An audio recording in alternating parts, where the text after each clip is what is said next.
너는 사랑스러운 주의 축복, 너는 향기로운 주의 약속, 너를 통해 하나님의 언약이 성취되리.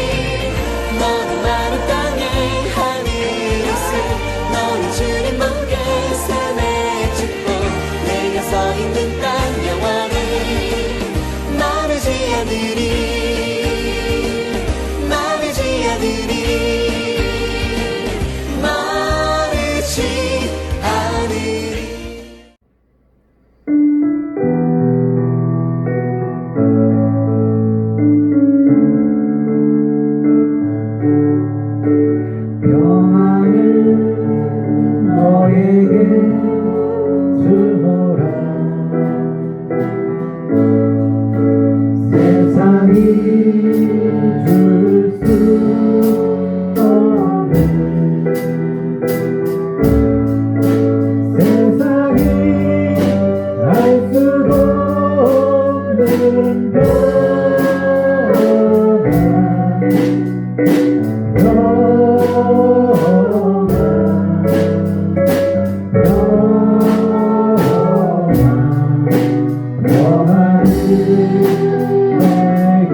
사랑과 은혜가 충만하시고 늘 살아계셔서 역사하시며 저희를 돌보아 주시는 하나님 아버지의 은혜에 감사드리며 찬양과 영광을 주님께 올려드립니다.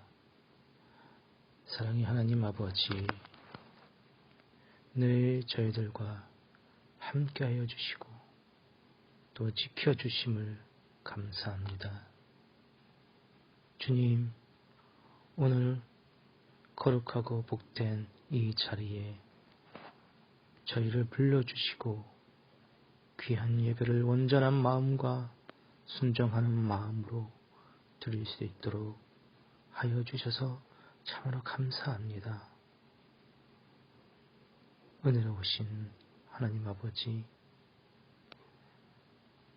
한 주간의 삶을 돌아볼 때 알게 또 모르게 죄를 짓고 살아왔음을 이 시간 회개합니다. 주님, 저희들의 죄를 용서하여 주시옵소서. 은혜로우시고 자비하신 하나님 아버지, 뜻하지 않는 코로나19로 인하여 많은 환난과 고난이 전 세계적으로 왔습니다. 빠르게 퍼져가는 코로나19 때문에 많은 사람들이 죽어가고 아파서 병원에서 치료를 받고 있습니다. 하나님 아버지의 긍휼하신 마음으로 붙잡아 주셔서 죽어가는 이들을 위로하여 주시고 또한 아파서 치료를 받고 있는 이들을 주님의 크신 사랑과 은혜의 손길로 붙들어 주셔서 치료하고 있는 의사 선생님과 간호사 선생님의 손을 붙잡아 주셔서 이들을 하루속히 나을 수 있도록 도와주시옵소서.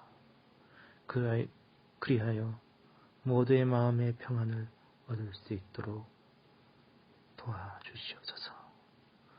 또한 하나님의 말씀을 전하여 주시는 목사님 위에 영육간의 강건함과 성령으로 충만케 하여 주시옵고 말씀을 듣는 저희들에게는 말씀 안에서 은혜가 되게 하여 주시옵소서. 감사드리며 우리 주 예수 그리스도의 이름으로 기도드립니다. 아멘. 2020년 5월 24일 아가페 봉사부 하나님 말씀 나누도록 하겠습니다. 시작하기에 앞서 5월의 말씀 암송을 먼저 하고 시작하도록 하겠습니다. 내가 내게 명령하는 이 모든 말을 너는 듣고 지키라. 내 하나님 여호와의 목전에 선과 의를 행하면 너와 내 후손에게 영구히 복이 있으리라. 신명기 12장 28절 말씀. 네, 여러분도 열심히 외우셔서 말씀의 은혜가 되시기 바랍니다. 오늘 함께 은혜를 나누고자 하는 말씀은 신명기 20장 1절에서 9절까지 보도록 하겠습니다. 내가 나가서 적군과 싸우려 할 때 말과 병거와 백성이 너보다 많음을 볼지라도 그들을 두려워하지 말라. 애굽 땅에서 너를 인도하여 내신 내 하나님 여호와께서 너와 함께 하시느니라. 너희가 싸울 곳에 가까이 가면 제사장은 백성에게 나아가서 고하여 그들에게 말하여 이르기를 이스라엘아 들으라. 너희가 오늘 너희의 대적과 싸우려고 나왔으니 마음에 겁내지 말며 두려워하지 말며 떨지 말며 그들로 말미암아 놀라지 말라. 너희 하나님 여호와는 너희와 함께 행하시며 너희를 위하여 너희 적군과 싸우시고 구원하실 것이라 할 것이며 책임자들은 백성에게 말하여 이르기를 새 집을 건축하고 낙성식을 행하지 못한 자가 있느냐. 그는 집으로 돌아갈지니 전사하면 타인이 낙성식을 행할까 하노라. 포도원을 만들고 그 과실을 먹지 못한 자가 있느냐. 그는 집으로 돌아갈지니 전사하면 타인이 그 과실을 먹을까 하노라. 여자와 약혼하고 그와 결혼하지 못한 자가 있느냐. 그는 집으로 돌아갈지니 전사하면 타인이 그를 데려갈까 하노라 하고 책임자들은 또 백성에게 말하여 이르기를 두려워서 마음이 허약한 자가 있느냐. 그는 집으로 돌아갈지니 그의 형제들의 마음도 그의 마음과 같이 낙심될까 하노라 하고 백성에게 이르기를 마친 후에 군대의 지휘관들을 세워 무리를 거느리게 할지니라. 아멘. 본문 20장은 전쟁에 관한 하나님의 위로와 격려를 나타내고 있습니다. 이스라엘이 가나안에 정착한 후에 주변의 적대 세력들을 어떻게 대처할 것인가에 대해서 설명하고 있는데요. 특히 가나안에 정착하여 살고 있는 원주민이 남아있는 상황에서 이들을 어떻게 대적할 것인가 하는 문제에 봉착했을 때 그저 난감하기만 했습니다. 그들의 군사력은 말과 병거 그리고 군사력에 있어서 이스라엘은 상대가 되지 않는 미약한 존재에 불과했습니다. 말과 병거를 가지고 있다고 하는 것은 강한 군사력을 상징하는 기준이 되기도 했으니까 이스라엘 백성들의 입장에서는 얼마나 두렵고 떨리겠습니까? 이스라엘 백성에게는 말과 병거가 있지는 않았습니다. 애굽에서의 400여 년에 걸친 종살이 생활과 애굽을 나와 광야에서의 40여 년에 걸친 광야 생활로 인해 이스라엘 백성들은 심신이 지치고 미약하기 그지없는 어린아이와 같은 존재였습니다. 하지만 하나님은 이들 이스라엘 백성들을 향해서 겁내지 말고 두려워하지 말며 떨지 말고 놀라지 말라 라고 말씀하시고 너희와 함께 행하겠다고 약속하시며 위로와 격려를 해 주셨습니다. 그리고 이어서 너희 적군과 싸우고 구원해 주시겠다고 하시며 이스라엘에게 모든 것을 맡기지 않고 하나님께서 직접 나가서 싸우시겠다고 약속하고 계십니다. 전쟁을 통한 약속의 땅을 정복해야 하는 두 가지 의미를 꼽자면은 첫째, 하나님과 아브라함의 오래전 약속을 지키기 위해서입니다. 창세기 12장 7절 보면은 여호와께서 아브라함에게 나타나 이르시되 내가 이 땅을 내 자손에게 주리라 하신지라. 자기에게 나타나신 여호와께서 그가 그곳에서 제단을 쌓고 거기서 베델 동쪽 산으로 옮겨 장막을 치니 서쪽은 베델이요 동쪽은 아이라. 그가 그곳에서 여호와께 제단을 쌓고 여호와의 이름을 부르더니 점점 남방으로 옮겨갔더라. 하나님께서 갈대아 우르에서 아브라함을 부르실 때 가나안 땅을 주시겠다고 약속하셨습니다. 그 약속을 지키신 것입니다. 사도행전 13장 19절을 보면은 가나안 땅 7 족속을 멸하사 그 땅을 기업으로 주시기까지 약 450년간이라.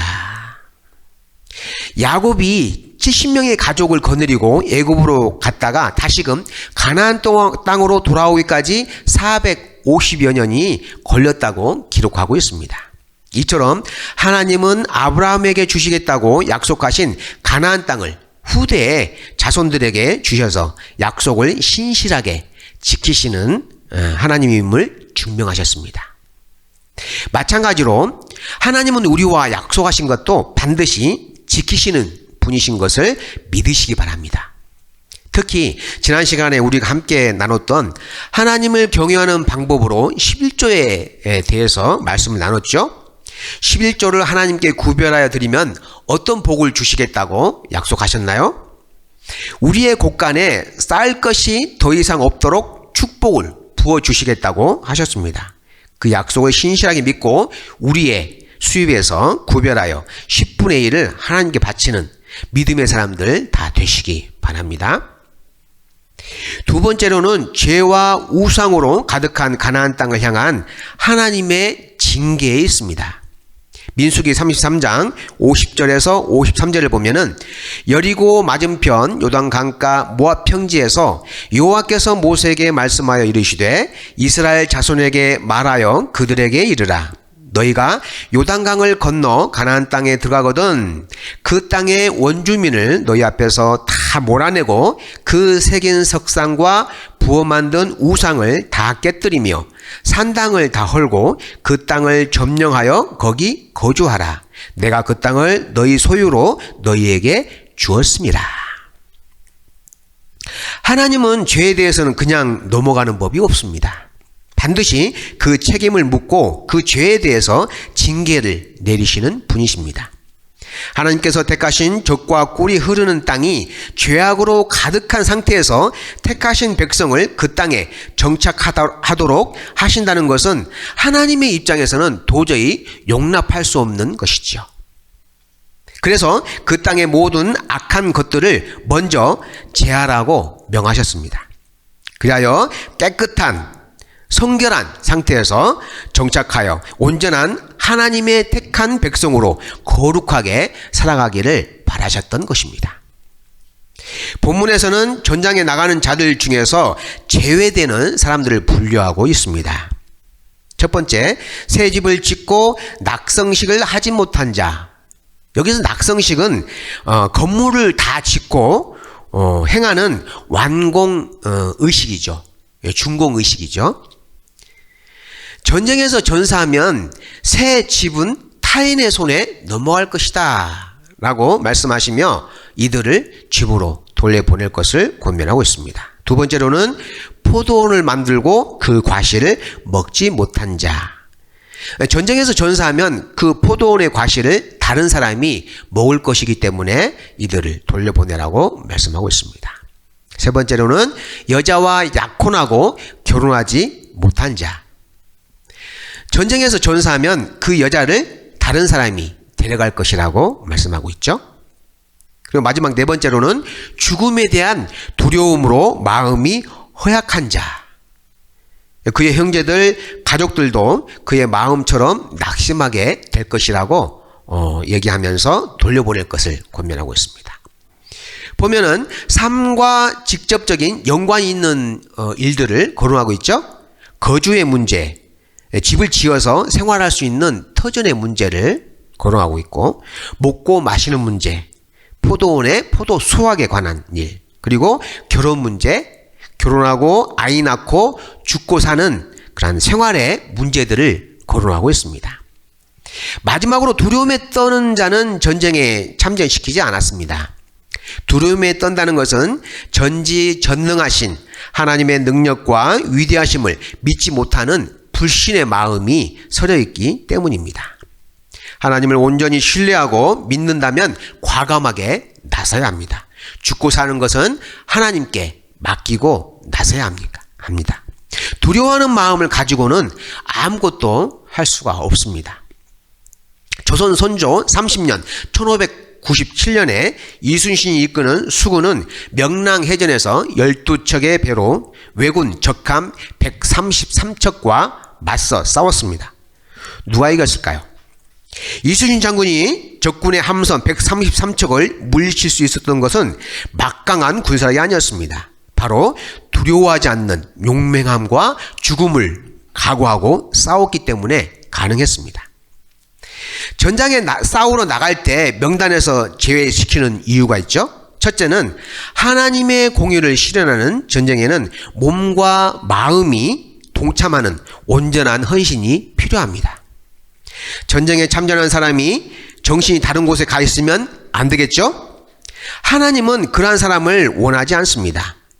마찬가지로 하나님을 열심히 잘 믿고 섬긴다고 하면서 세상의 일에 근심하고 걱정하고 어떤 문제가 생기면 하나님은 제껴두고 내가 의지하고 도움을 받을 만한 사람이 어디 있나를 찾으며 도움을 구하고 의지하는 삶의 방식은 하나님이 기뻐하지 않는다고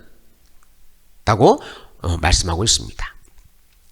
미가서 7장 7절을 보면은 오직 나는 여호와를 우러러보며 나를 구원하시는 하나님을 바라보나니 나의 하나님이 나에게 귀를 기울이시로다 라고 말씀하시며 나의 문제에 깊이 관여하고 싶어 하시는 하나님이신 것을 잘 알 수가 있습니다.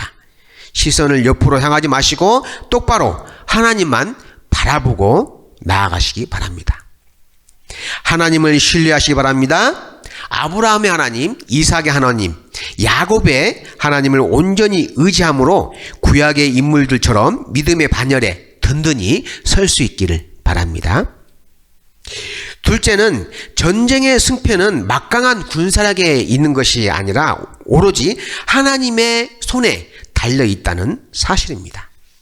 시편 18편 2절에 보면은 여호와는 나의 반석이시요 나의 요새시요 나를 건지시는 이시요 나의 하나님이시요 내가 그 안에 피할 바위시요 나의 방패시요 나의 구원의 뿌리시요 나의 산성이시로다 라고 말씀하시며 내가 전장에서 살아남을 수 있는 유일한 길은 여호와 하나님의 손에 달려있다는 것을 가르쳐주고 있습니다. 살든지 죽든지 나의 생명을 하나님께 맡기고 담대하게 나아가는 믿음의 자세가 필요합니다. 다니엘 6장을 보면은 남유다가 바벨론에게 멸망을 당한 후 포로로 끌려간 상황에서 바벨론 왕 느부갓네살이 바벨론 전국 곳곳에 금 신상을 만들어 놓고 숭배하도록 명령을 내렸습니다. 만약 어길 시에는 뜨거운 풀무불에 던져서 죽이겠다고 선포했습니다. 그런데 바벨론의 포로로 끌려온 남유다 사람 중에 사드락, 메삭, 아벳느고라고 하는 젊은 청년들이 있었는데 이들은 금신상에 절하지 않았습니다. 그래서 이들은 왕 앞에 끌려왔죠. 왕이 금신상에 절하지 않으면 지금 당장 풀무불에 넣어서 죽이겠다고 엄포를 놓았습니다. 하지만 이들은 이렇게 고백합니다. 다니엘서 3장 17절 18절에 왕이여, 우리가 섬기는 하나님이 계시다면 우리를 맹렬히 타는 풀무불 가운데에서 능히 건져내시겠고 왕의 손에서도 건져내시리이다. 그렇게 하지 아니하실지라도 왕이여, 우리가 왕의 신들을 섬기지도 아니하고 왕이 세우신 금신상에게 절하지도 아니할 줄을 아옵소서 라고 말하며 금신상에 절대 절하지 않겠다고 말했습니다. 하나님께서 우리를 이 뜨거운 풀무불 속에서 건져내어 살려주실 줄 믿습니다. 설령 그리 아니하실지라도 우리는 결코 금신상에 절하지 않겠습니다 라고 고백하는 이 믿음의 사람들을 하나님은 외면하지 않으시고 이들을 뜨거운 풀무불 속에서 안전하게 지켜주시고 생명을 살려주셨습니다. 이들의 믿음 있는 용기와 결단, 얼마나 멋진 신앙 고백입니까? 우리도 이러한 믿음의 고백을 할 수 있기를 바랍니다.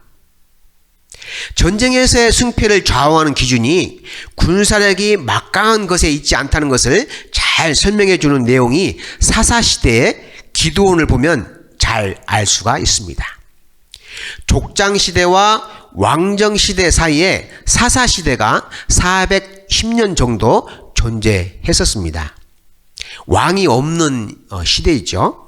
그래서 하나님께서 보내주신 사사들에 의해서 하나님의 말씀을 전달하는 역할도 하고 백성을 다스리는 왕의 역할도 하고 또 전쟁이 일어나면은 사람들을 모아서 전쟁에도 나가는 역할을 모두 감당했습니다. 사사시대에는 군사가 따로 있는 것이 아니고 백성들이 논이나 밭에서 일하다가 전쟁이 발발하면은 꽃갱이나 삽 이런 농기구들을 들고 무기로 사용해서 적들과 싸웠습니다. 이러다 보니 군대가 부실하고 약할 수밖에 없었죠. 미디안과 아말렉, 동방의 모든 사람들이 연합군을 형성하여서 이스라엘을 쳐들어왔습니다. 이들의 수가 얼마나 많은지 마치 메뚜기 떼와 같다고 표현하였고요. 낙타의 수가 얼마나 많은지 해변의 모래와 같이 많다고 표현하였습니다. 이러한 절박한 상황에 놓이자 하나님은 기드온이라고 하는 농부를 사사로 세우셔서 미디안과 그 연합군을 막아냅니다. 하나님의 군대 선발 기준을 한번 보겠습니다. 전쟁에 나갈 만한 사람 뽑았습니다. 3만 3천 명이 모였습니다. 근데 그 중에 두려움에 떠는 자를 2만 2천 명 골라내어서 집으로 돌려보냈습니다. 자, 10,000명이 남았는데요. 그나마 10,000명도 너무 많다고 말씀하시면서 물가로 데려가서 물을 마시게 했습니다. 그런데 손으로 물을 떠서 마시는 300명은 합격했고 나머지는 불합격했습니다. 그래서 300명을 제외한 나머지를 다 집으로 돌려보냈습니다. 이제 300명 가지고 그 많은 미디안과 그 연합군들과 맞서 싸워야 됩니다. 자, 300명을 각각 100명씩 세 팀으로 나누어서 그 한 손에 나팔을 들겠고요. 한 손에는 항아리에 횃불을 집어넣어 가지고 항아리를 들고 그리고 미디안과 그 연합군을 둘러쌌습니다. 둘러싼 다음에 다 같이 똑같이 나팔을 불면서 항아리를 땅바닥에 떨어뜨려서 깨뜨렸습니다. 자, 그러자 이 미디안 그 연합군들이 갑자기 날뛰면서 칼로 서로 찌르고 죽이고 하는 소동이 벌어졌습니다. 결국 기드온의 이 300명의 군사는 피 한 방울 흘리지 않고 이들을 물리쳤습니다. 출애굽기 14장 13절 14절에 모세가 백성에게 이르되 너희는 두려워하지 말고 가만히 있어서 여호와께서 오늘 너희를 위하여 행하시는 구원을 보라.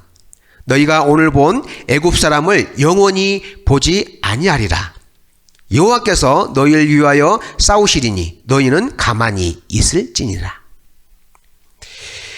우리는 가만히 있어 하나님께서 하시는 일을 지켜보기만 하면 됩니다.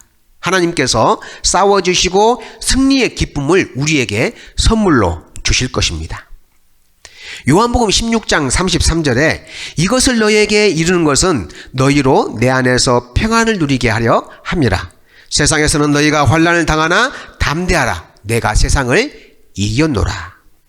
라고 말씀하시며 너희가 세상에서는 예수 그리스도인으로 인해서 여러 가지 크고 작은 어려운 문제들, 또 세상 사람들로부터 받는 멸시와 천대, 온갖 비웃음거리와 조롱을 당한다 하여도 꿋꿋하게 믿음을 내려놓지 않고 살아가는 이유가 세상에서는 너희가 환난을 당하나 담대하라. 내가 세상을 이겼노라. 라고 말씀하시며 예수님의 위로와 격려의 말씀이 우리를 흔들리지 않게 붙잡아 주시기 때문입니다. 그러므로 우리가 코로나 바이러스로 인해서 답답하고 암울한 현실 속에 있지만 하나님께서 공급해 주시는 힘과 능력으로 주어진 믿음의 삶을 감당하며 세상에서 맛볼 수 없는 하나님께서 부어주시는 참된 평안과 위로의 은혜를 받아 누림으로 거룩한 삶을 살아가시기를 간절히 바랍니다. 기도하겠습니다. 하나님 아버지, 우리가 믿음의 경주를 하기 위해서는 시시때때로 겪게 되는 여러 가지 크고 작은 어려운 문제들과 직면해야 합니다. 저희들의 연약함을 잘 아시는 하나님, 저희들에게 믿음의 전신갑주를 입혀주시고 하나님의 군사로 당당하게 싸워 이기는 하나님의 백성들 다 되게 하여 주시옵소서. 결코 하나님의 은혜 안에서 벗어나지 않도록 믿음의 경주를 최선을 다해서 감당하게 하시고 머지않아 오실 예수님을 맞이할 때 우리 모두 성장가를 부르며 기뻐하며 찬양하며 예수님을 맞이할 수 있게 하여 주시옵소서. 우리 아가페 봉사부 식구들 한 사람도 낙오자가 생기지 않도록 붙들어 주시옵소서. 감사드리며 예수님의 이름으로 기도하옵나이다. 아멘.